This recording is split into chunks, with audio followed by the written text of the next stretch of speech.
We're live. Well, I'm alive. How you doing, Peggy? I'm good. I taught all day. Memorial Day weekend. You know what? I figured out triggers. It's amazing. I learned that it's new triggers that hit me all the time. I realized today driving around the smell of fret cut. You know that stuff. Fresh cut grass has just made my hand curl into this position. You know, I'm used to just even smells of lawn clippings can be a trigger. Have you thought about talking to somebody about that? Obviously not to you. That's the important thing because you offer zero help as usual. So just 2 weeks ago, I was in San Francisco watching a man wet his pants, which was great. That was exciting. But moments later, I met a bunch of my buddies for my 40th high school, the Jesuit Marauders, 82 all over you. We all met at a Giants game. There was like 40 some of us. And I was one of the few people with a Diet Pepsi in hand. But I did run into, I think the number was like 3. But anyways, I ran into a buddy I had not seen since graduation. And I'm going to bring him in. James, how are you doing, buddy? Long time no see. You're muted. You're muted, James. You look good. Sorry. I said thank you. I said thank you for having me. Good to see you. No, so I was talking, and of course, a couple people know me for that I do this and my sobriety journey. But they said you got to talk to James. He's got like 35 years. So I ran into James. I hadn't seen him since graduation. There's a great story about a very funny. He was the artist of our group and drew a pirate on our graduation shirt, and his sword. No, that was Matt Phelan. Well, anyways, it was his art. That was Matt Phelan. I drew the safe picture of the Marauder on the mug. The Marauder with the sword that you are alluding to, which was a very not safe for work. That was Correct. Matt Phelan. So, okay. Well, you were a part of it, and I guess what the dean said the day after said if it was yesterday I would have expelled you, but today you've got diplomas in hand. Anyways, there was an inappropriate phallus added to that illustration. Yes. Oh, it's a classic. I have it somewhere. It's just great. But anyway, so James and I immediately started talking. He leads a men's group, one of the country's largest men's groups support, which is fantastic. So we got a lot of connections on that. But he's an author, has a book out from 2019. It came out called If You Say So. And I'm just going to preface this, and I want you to tell your story. But James was one of these, and this is that always cracks me up, is he was the guy that he was smooth, he was good looking, he was just cool. And he had I don't remember her name, but your girlfriend, I know, but I was so jealous of you.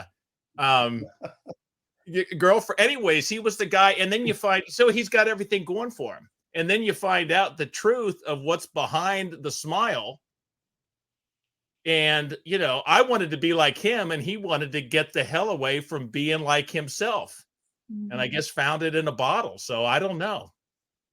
Interesting. But James, thanks for being here. So tell us how you go from basically the class star to almost under a bench.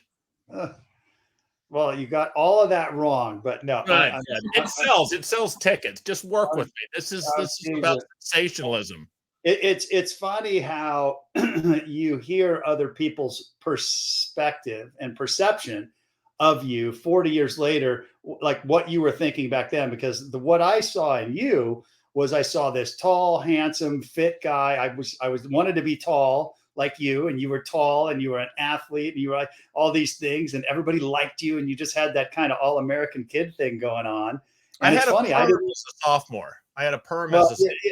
Yeah, you did have curly red hair, but you're a good-looking kid, and you still are. Look at you. And so, thank you. No, it's funny. It's the grass is always greener, seemingly, right? So It's really interesting because you get a lot of different takes. But what was so beautiful, I think, about our reunion was there were a lot of guys that maybe we made fun of back, 40 plus years ago, but a lot of us kind of grew up in spite of ourselves. And so it was really great for me to connect with you. It was really great to connect with other people who I didn't really even know in high school. Right. I knew they were in my class, but we never became close. And for whatever reason, right, I always gravitated towards the most exciting, fun people in the room.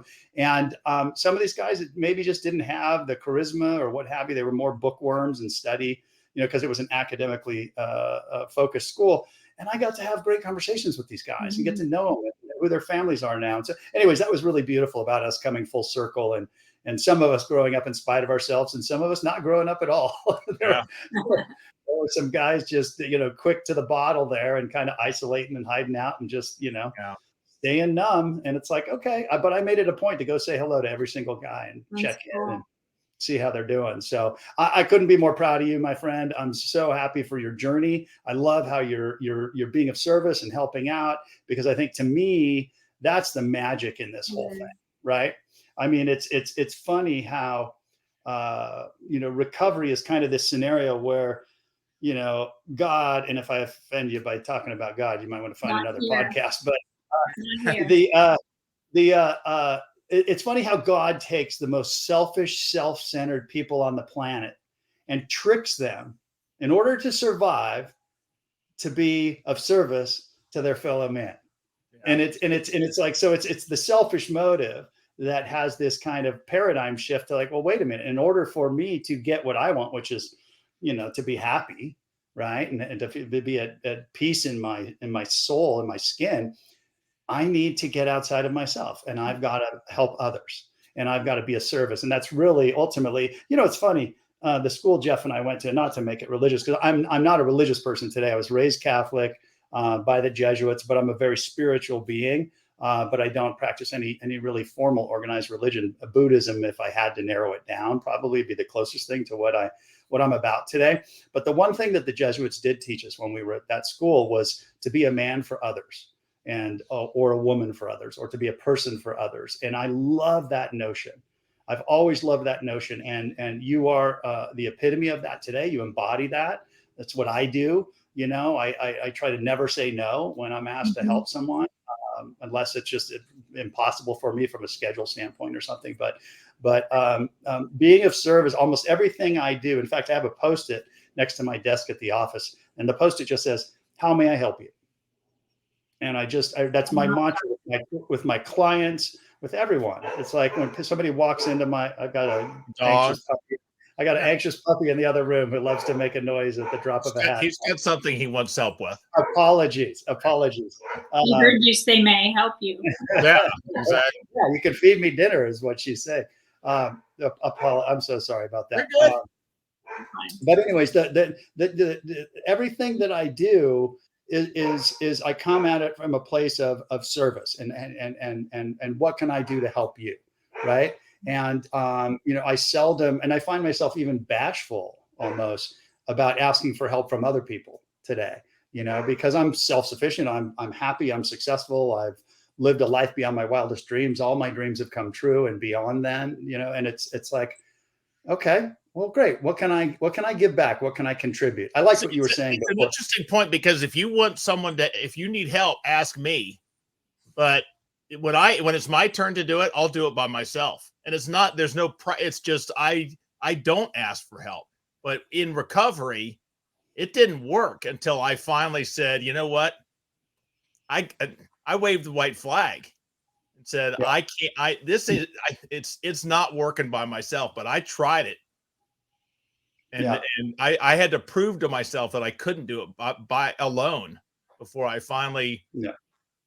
And that's when, as soon as I grabbed one of the hands that was it stretched out, it took off. Yeah. And that's the pivotal point. I mean, I could go into the back of my story is, I'm the youngest of 12 kids. My dad left right after I was born. A stepdad moved in when I was 7. I didn't like him. He didn't like me. And we pretty much, had knockdown dragouts until he threw me out of the house when I was 18. And My stepbrothers, they were these odd people that moved into my bedroom. And, it was 14 people living in a 3-bedroom house. It was pandemonium, totally crazy. Everyone acted out. Half of everybody went to drugs and alcohol. The other half became overachievers, and everybody left as soon as they could. Right. And being the youngest of that, I always jokingly say that poop trickles downhill. And so I got a lot of that. People are like, oh, you must have been really spoiled. I'm like, no, maybe the youngest of 3 kids get spoiled, but the youngest of 12, you get forgotten about. You get left at gas stations on vacations, and all of that happened to me. And as a result of so much, mayhem, commotion, and all of that, I heard somebody said one time. I really liked how he phrased it. He said, I don't know if my parents were alcoholics or not. He said, but if I was in the position of hiring alcoholics, I would hire my parents. And I thought that was a funny way of kind of dodging the labeling, because really, at least in my belief, is that it's a self-diagnosed kind of disease that like I had to find out for myself. And trust me, I drove until the wheels came off, man. I was out there till the last possible minute. I tried everything, prayer, meditation, religion, all kinds of solutions. But, I was just dying inside. What were you doing wrong? What were you doing wrong when you were trying all those things and failing? What was I doing wrong? Kind of what you pointed to at the beginning. I didn't know how to ask for help. I was a terrified little boy in a teenager's body, and then eventually a grown man's body. But I was this terrified little child, just doing whatever I could do to survive. So we joked about this before, and alcohol and drugs worked for me very well. They anesthetized me to survive the molest, the incest, the physical abuse, everything that I had to endure as a child. And by the way, I haven't met many people in recovery that don't have childhood trauma, if they're able to tell the truth and keep doing the work. They eventually, it didn't take me till I was 50, which was, I got clean and sober when I was 25. So 25 years of recovery to be able to talk about and uncover all of this molest stuff that had happened to me, which was just stuffed down too painful to talk about. And so, the alcohol and the drugs, like I said, that worked for me until it didn't. Right. And then all of a sudden it just wouldn't work. And I remember the night before I wrapped my truck around a telephone pole in a blackout. Should have killed myself and somebody else, but it was in the middle of the night, downtown Sacramento. I still don't know if I hit a telephone pole or a tree, because I was blacked out, and then blacked out again after I left the scene of the accident, and went home to kill myself, because I could not stop drinking. I didn't drink every day, but I'm what we call a cowboy drinker in the Central Valley. That like, once I start, I don't stop. I can't stop. I would literally drive in the middle of winter through 12-foot snow drifts after the bars closed, just to go to Reno, because we knew we could drink while we're at the slot machines after 2:00 in the morning when the bars and the liquor stores closed in California. I would risk my life driving over the Donner Pass to get to Reno just to keep drinking. Even though the bars and the liquor stores opened at 6 a.m., that was too long to wait for me. 4 hours. I knew it was an hour and a half to get to Reno. So I mean, this is what we would do. And I, drove a lot in blackouts, and I'm so blessed and so lucky that I didn't do what a lot of my friends did, which is take another life, become permanently, maimed in a drunk driving accident. So, all of that was happening, and I didn't know how to ask for help. I just knew how to, anyways, so fast forward to, I ended up living, downtown in McKinley Park in downtown Sacramento, sleeping in a green nylon sleeping bag, and ended up. And so, going from this, nice, upper lower class family and upbringing to my parents that wanted nothing but the best for me. But my best thinking took me to living in a park with the homeless folk, and I, I laugh about it now, but there are kind of two things that happen when you put liquor inside of this guy. I'm either Don Giovanni talking to the cutest girl that I could find and trying to win her over and turn it on the charm, or I'm Mike Tyson. I literally get because I had 9 older brothers. And so it's like I just had this mouth on me, and I was always getting beat up. So I'm like, well, I might as well get some exposure, might as well get some attention. And so I would be in a bar setting, and I'd always get up and I'd find the biggest guy in the room and get in his face and ask him if he wanted a shot at the title. That was my line. And That's a good line. it not very good actually, Peggy, because it got me beat up a lot. And I ended up often bloody in the alley behind the bar and or whatever it was, right? You know, and that was my shtick. I just never knew. It was that Jekyll and Hyde thing. When I put booze in me, I never knew who was going to come out. And what was crazy is being homeless. Homeless people don't even want to hang out with you when they're not sure who they're going to get, because you're dangerous. I'm going to take your stuff and help you look for it. You know, we're not going to be okay. We're not going to be okay. If you're hanging out with me and I'm drinking, you're not going to be okay, because I'm definitely not going to be okay. And if you're hanging out with me, you're probably not going to be okay too. And the funny thing is when I was broke down and had no place else to go, and it reminds me of that great scene in Officer and a Gentleman where Richard Gere just says, "I got no place else to go." No, that just broke my heart.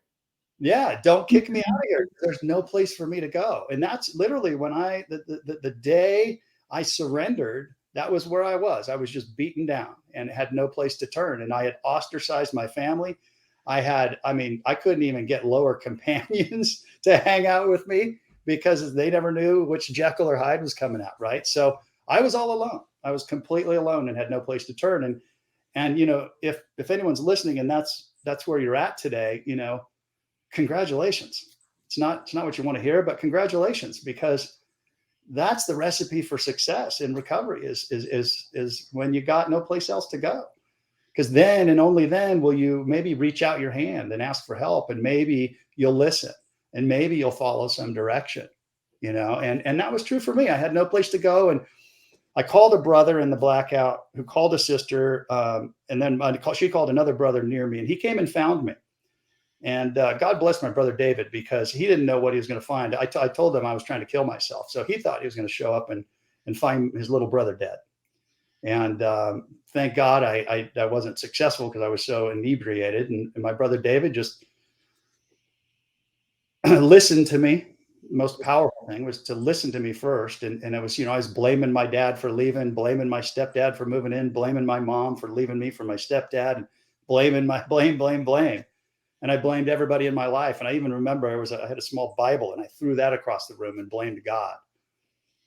And after blaming everybody and everyone and everything, I just ran out of breath. And on a gasping inhale, I just said, "I need help." And that was the moment my life began to change. And that was, you know, when the student is ready, the teacher will appear. And it manifests. Was that hard to say, or was it easy to say at that moment? I had no choice. There's that great, I think it's a quote about Abraham Lincoln. He says, I dropped to my knees for the lack of having any place else to go. And it was that total surrender. And and my brother heard me, and he took me to a group of people he knew had been sober, and they weren't drinking. And he kind of turned me over to them. And you know, having tried to kill myself the night before, I was pretty numb, pretty raw, probably still had plenty of liquor in my system. But I sat and I listened to these people. And one of the guys, this guy Stanley, he was an old country guy, and he was telling his story about trying to kill himself. And he was like from up by Yuba City somewhere. And he said, he had a 12 gauge shotgun, and he put the barrel in his mouth, tried to reach the trigger, but he couldn't reach the trigger. So he leaned over and hit the trigger and blew apart his wife's favorite lamp. And he thought, "Oh shit, she's going to kill me now." And it was this crazy drunk suicide story. And everybody was laughing with him. Me, I was in the back, suicide was a little too fresh to be laughing at. Yeah. But what he said after that was, he said, "If you want what we have, you know, you just got to follow a few simple suggestions." And I was all ears, because I had no place to go. And when Stanley said that, I thought, what do these people have that I want? Mm-hmm. And I didn't know what they had. But what they exhibited at that moment, when they laughed at his crazy suicide attempt and his fearing his wife, because he was 30 some years sober like I am now, which I couldn't fathom. I had no idea that this guy was legitimately sober for decades. I had no idea.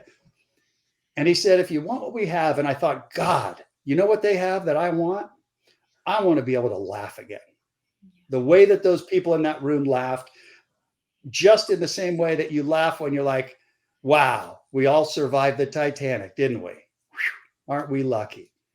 And I wanted what they had and being able to laugh again, because I love to laugh. And Jeff, you know that I was a clown. It's interesting because I didn't perceive sobriety. I wanted the sobriety because the problems to go away, but I didn't want to lose the laughs. So it's interesting you said that, because I thought, you know, I want to stop drinking. I want the pain to go away. I want all the negative to go away, but I don't want to give up the laughs I have. The fun I believed only happened when I was drinking. So I was at I was push me, pull me from Dr. Doolittle. I was like, no, we got to get sober. No, we're not giving up. You know, life's going to suck. So it's interesting because it was a little bit, you were looking for the laugh. I felt like I was giving up the laugh. Well, I hadn't laughed in a long time before that. I bet. You know, I hadn't laughed in a long time before that. And I love to laugh. Like as a kid, I was a funny kid. I was the youngest kid. I was the mascot of the family, always being the clown and getting the attention somehow.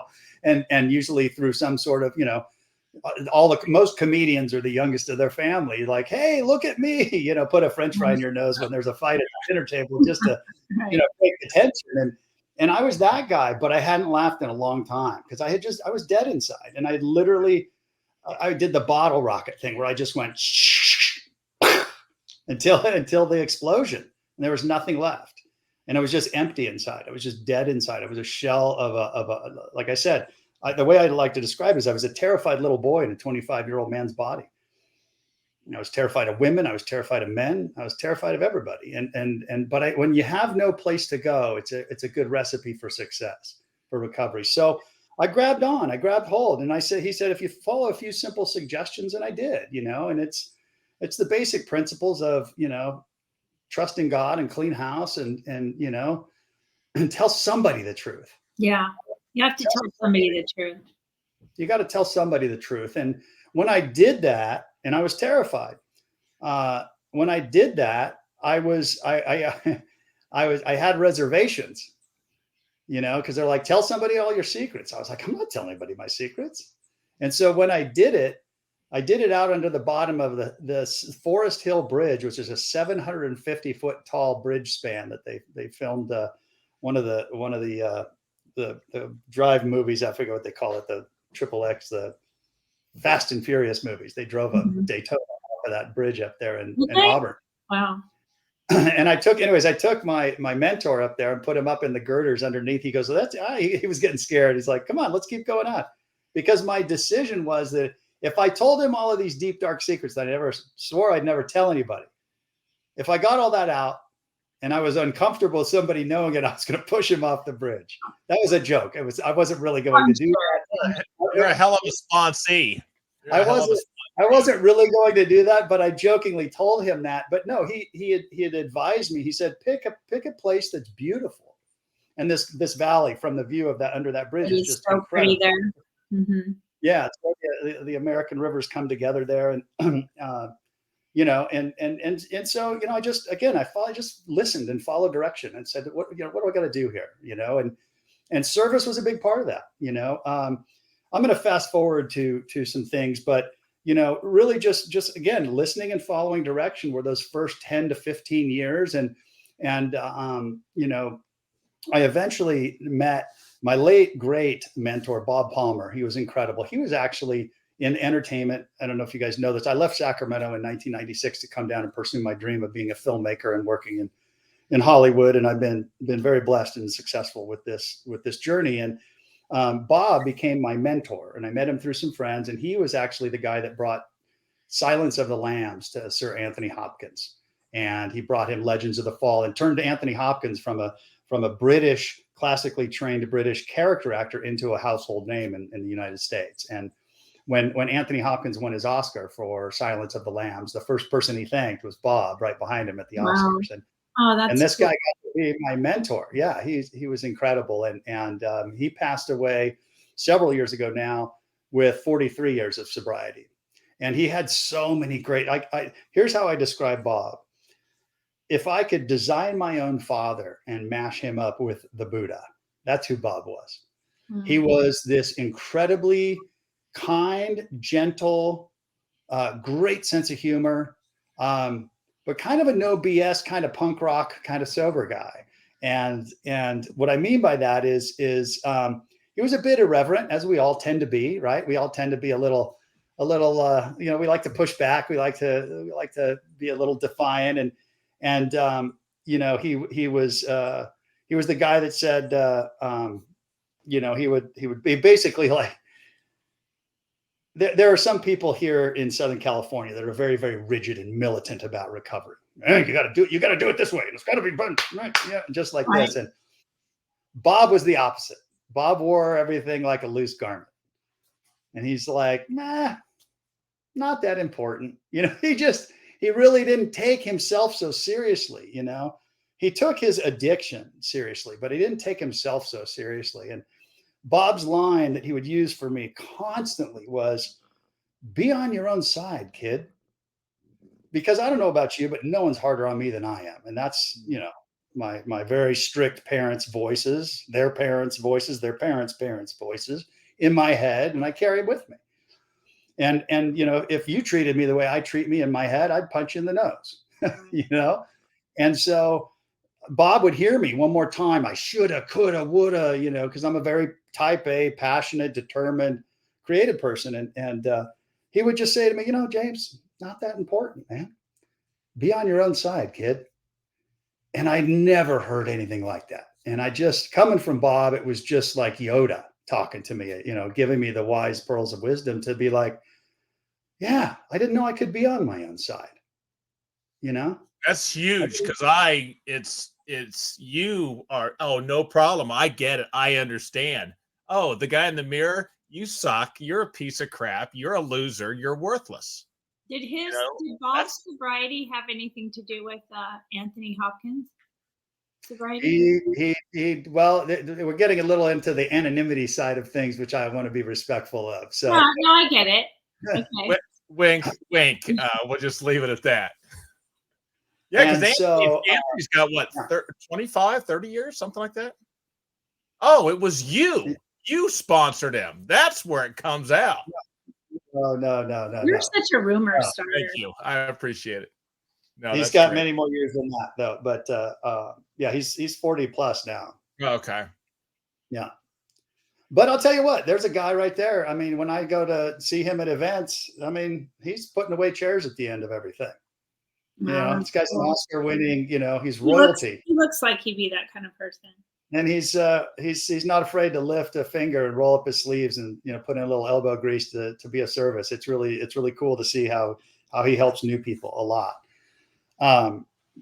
But anyways, there's so many routes I can go down in talking about this. So the impetus for writing the book was really, I have a lot of guys that I mentor. I sponsor a lot of guys. And I went through about 8 years ago, I went through atrial defibrillation, and I ended up having to have an ablation surgery and a heart surgery, 5.5 hour surgery, and I had to write a will and all these things. And I'm fine now, which is great. But it really made me think about, wow, what if something were to happen to me? And what I wanted to do is I wanted to take all the great things that Bob had taught me and that Eric had taught me and all these great teachers I had through the years, and I wanted to write it down, because I'm always, carrying it by word of mouth, but I wanted to write it down. So if anything ever happened to me, I told my guys, just go read my book. Everything's in there. Everything you need to know about life and living, it's right in there. And so that's why I wrote the book. And the title of the book, If You Say So, is really about, I'm a big fan of Don Miguel Ruiz, who wrote the 4 Agreements. Mm-hmm. The first of the 4 agreements is be impeccable with your word. Never speak against yourself or others. Avoid gossip, criticism. And be impeccable with your word is about truth. It's about honesty, and it's about respect and self-respect. And I love that notion. And so my book is kind of a deep dive into, if you say so, because I used to say stuff like this. I'm unlovable.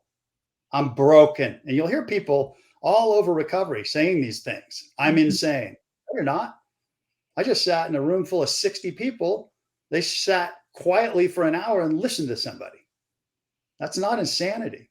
And so there's this vernacular. And I just think we got to be careful about how we speak I agree. about ourselves and about others, right? Because we know those people in our lives, right?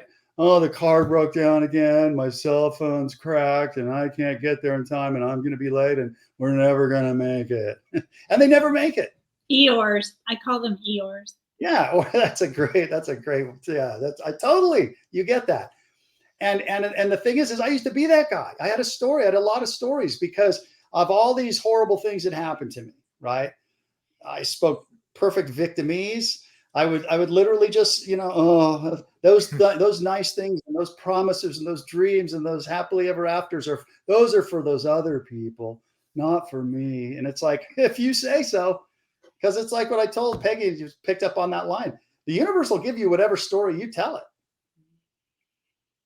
Pour me another drink. It's like, get in line, man. Yeah. It's like, and what's beautiful is conversely to, addiction is progressive, right? We go progressively down, down, down, worse, worse, worse. And we end up, hospitals, institutions, or death or whatever. But the good news is recovery conversely is also progressive, but upward. Our lives continue to get better and better, and we evolve and we grow, and we can have intimate relations with others. And I can tell Jeff, I love you, man, because of our journeys. We just know. And it's like, I can say that I can be vulnerable with another person.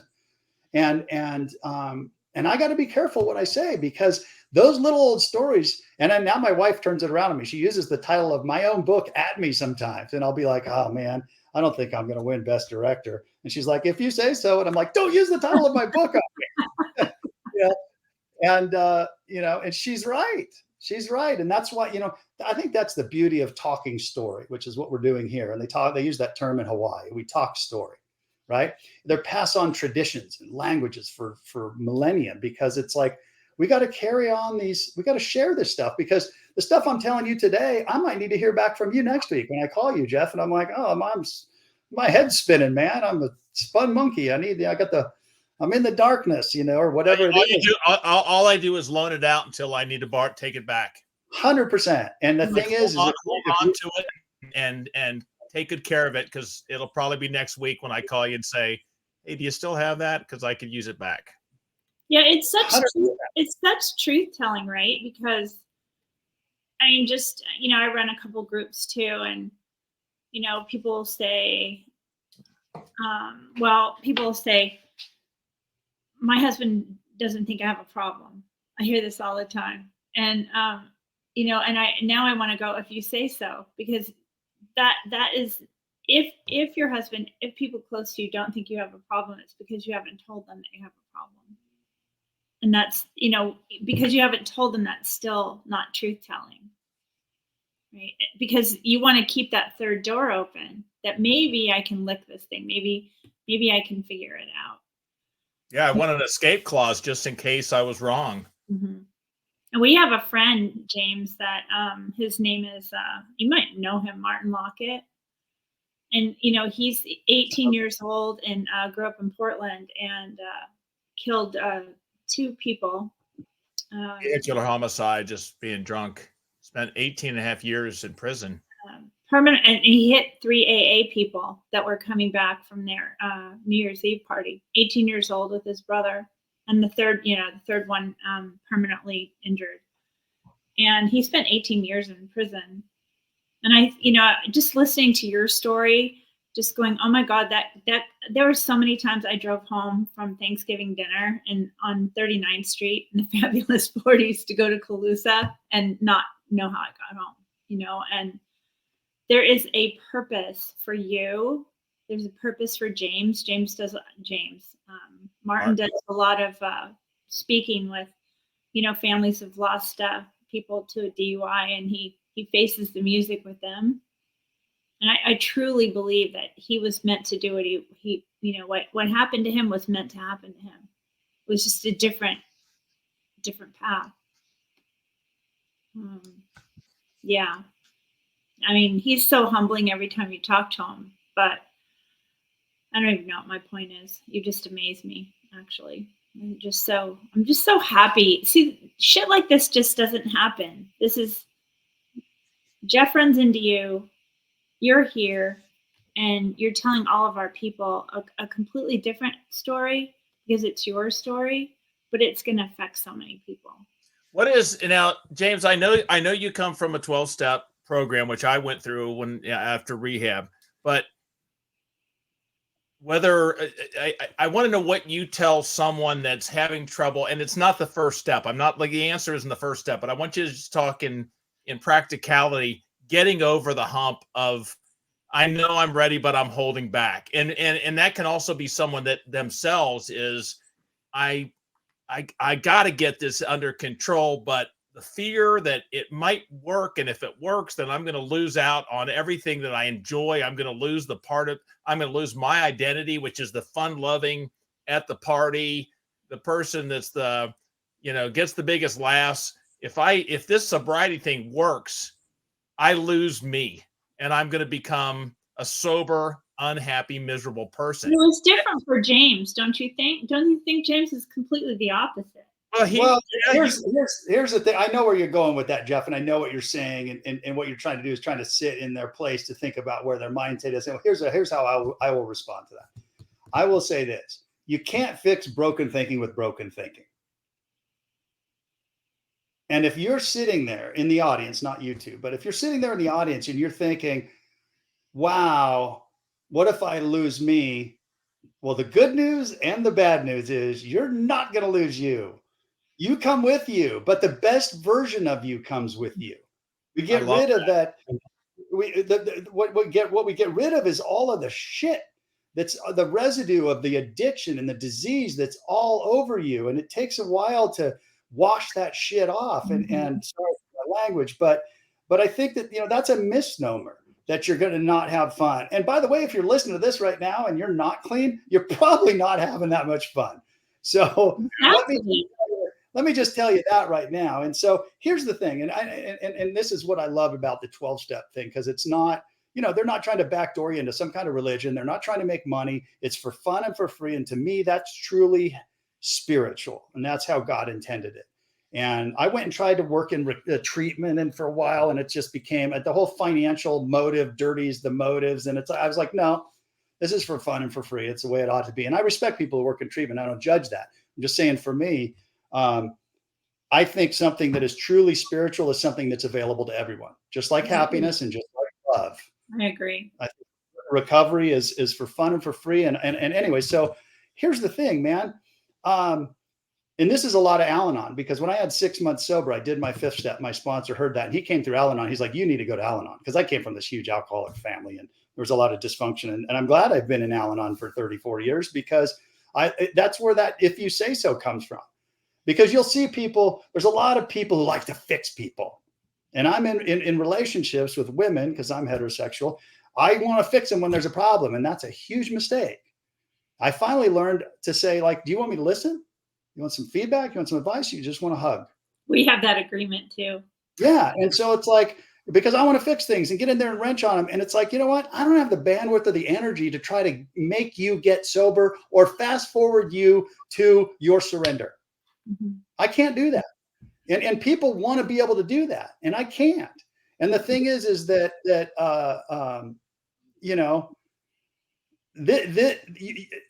what I say to new people is congratulations, you have survived the hardest part, because getting sober is only up. Doesn't mean people won't die. You might not lose a job or get laid off or go through a divorce like I did, but it's only up from here. Mm-hmm. But that doesn't mean it can't get worse if you stay out. So I think the important thing for new people to understand, what scared the shit out of me, is I tried to kill myself the night before coming in to sobriety. Well, then if this is a progressive disease, which I had to chronologize, I did a chronology of my drinking and using, and it just got worse, worse, and worse and worse. So if I tried to kill myself the night before I got sober, what's in it for me if I use again? I'm a dead man. Mm-hmm. I'm a dead man. And Bob, and I always, even in sobriety, when the shit hit the fan and I went broke again and I was fantasizing about suicide, I'll just pull the ripcord and ejection seat and I'm out of here if the shit hits the fan.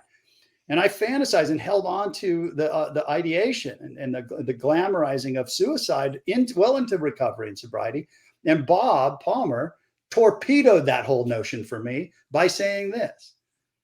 He said, James, what if when you killed yourself, the pain didn't go away? Oh my God.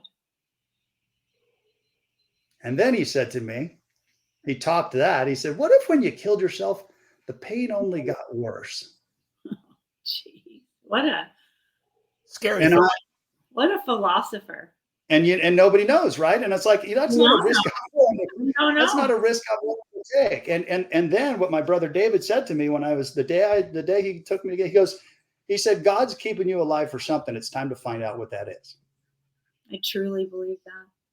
And so, and find your path. You know, I just made a feature length motion picture film, which is a dream of mine. And I got nominated for Best Picture at the LA Independent Film Festival. I'm going to the awards show on Saturday and they're giving me the Best Director Award.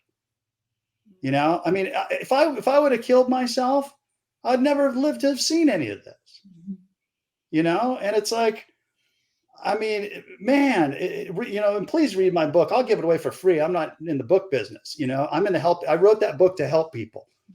And the thing is like, man, I didn't get sober just to, you know, not get high and get by. I got sober I want that fourth dimension, propel me into the fourth dimension. Give me happiness, joy, and freedom as I've never known it. When you guys dangled that carrot in front of me when I was brand new, I said, I want that. Give me that. You dangle that carrot, I'm coming for that. What do I got to do that? Follow direction, be a service, clean house, trust in God, I'm in. And by the way, my life has continued to get better and better and better and better because I stay tethered to this thing. I stay connected to other human beings, and I am constantly of service whenever I'm asked. Even though there's a great basketball game on right now, I gave that up to be here with you guys. Wow, big factor. And, it's huge sacrifice to be here. No. Your Warriors are out. The Lakers are out. But I will say this, that you know, if you're watching, the possibilities are endless. And this is what I tell my guys. I go, it's time to go be amazing. It's time to go. How do people get into your men's program? I mean, they're all over the country. I mean, we have one that's on Zoom. And you know, again, they're 12-step based. So if anybody, I can pass the information to Jeff if anybody wants to reach out and DM Jeff, you can check on that. But there's this co-ed too, and it's really about talking to people, anyone who's got the sparkle in their eye, and who has a hunger for life. Yeah. You know, that is you know, life is to be lived and to be enjoyed, and it doesn't mean it doesn't come without struggles. I mean, it's like we could go down the road of that. But what I want to do is unleash people's possibilities. I know we want to wrap this up here pretty soon, but I want to share a quick story. And this is about perspective. I had one guy that I sponsor and mentor, and he's a great kid. He had a hard time getting sober. It took him 10 years to get sober. He finally got sober, had about 6 or 7 years sober, met a beautiful lady in the program. They got married and had a baby girl. And they were pregnant with their second daughter, and they found out, they're very religious. They're very Catholic. And they found out that their daughter, who they were pregnant with, had a heart condition. And in this heart condition, essentially, when this baby's born, they've got to have open heart surgery on this baby days after the baby's born. Okay. Some of these babies have a successful surgery and go on to live normal lives. The other ones don't make it. And so his name is Devin and her name is Fran. And Devin and Fran prayed about this. They talked to their pastor at their church and their family, and they decided to give this baby the best chance of life that they could give her. And so they had the baby. We were bringing groups up to the hospital because it was days where she had the open heart surgery. They had her on life support. We were going, her name was Lily. We were going in and seeing Lily and praying over her and just giving her all the love we could. And she was hooked up to the tubes and the wires and everything. And it came time for them to take her off life support and to see if she was going to be able to survive. And they took her off life support and she didn't survive. And it was a very sad day, and it was a tragedy, and it was very, very painful for the parents. I can't, losing a kid, I don't care what your problems are or how big your IRS debt might be. There's nothing harder on this planet than losing a child, period. And Devin and Fran walked through that event and the events following that with so much faith and grace and dignity and courage that I, as the mentor, became the student, because I watched how they did this, and I watched how they navigate. They could have easily made this about them, and they didn't. And they shared with their little daughter that her sister didn't make it. And they proceeded on to live their life and to love their remaining daughter. And 2 years later, they had Zoe, their beautiful, young, healthy, new second daughter, or third daughter, essentially. And I have another story of a guy who had 3 grown daughters in their 20s. And one of his daughters, she was killed by a drunk driver coming home from college to come see him. She was killed by a drunk driver. Terrible tragedy. This guy made that event all about him and his loss and his tragedy and how you can't possibly understand my pain, and therefore abandoned his 2 surviving daughters. And he drank himself to death over that. And there's the 2 extremes, right? The 2 possible scenarios of the worst outcome in life, to bury a child. And so which path would you rather choose? And that's why you got to get tethered to a power greater than yourself. So believe in something greater than yourself that can help carry you when Jeff can't answer the phone or when I'm not there. And you got to talk to somebody about how you're hurting. And that's where your faith in God really gets tested. And I just think that, talking about recovery or talking about all this without talking about faith, I think is just, it's hopeless, to go down that road, because this movement of recovery and the 12-step movement, it's the largest spiritual movement on the planet today that's saving lives that modern medicine and pharmacy could not solve. Yeah. Well, and I always think about Bill W. in the sense of, he's smiling down on all he created. No matter what program it is, I don't care who you are, you have some part of his 12-step in it. There's some in it. So I think he's smiling down. I'm a writer, and I really want to, my next piece I think I'm going to do on what would Bill W. think about modern recovery, because I think I think he'd be happier than shit. I think he'd be so happy, because this is what he started. And you can't do this kind of thing if you don't believe in a higher power. There's a funny thing that, Bob Palmer, my late sponsor and mentor, Bob was sponsored by a guy named Jack Bailey here in LA, who was the first guy in LA sponsored by Bill Wilson. Oh, and wow. So Bill Wilson would be my, whatever, grand sponsor or what have you. But he told me a lot about what he learned from those guys in the early days. And one of the things that Bill, they wrote the book in 1938. He met Bob in 35. They wrote the book in 38. And then the horse left the barn. There was no change in the big book. It was in motion. But one of the things that those guys learned as they got more time and more experience in recovery, it was in AA, they talk about love and tolerance is our code. And Bill Wilson wished he could have gone back and changed that. Yeah.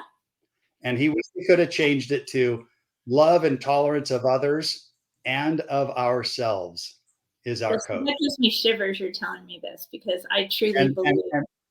And from that is where Bob came because they found out later how important self-love was. And that's where Bob said, be on your own side, kid.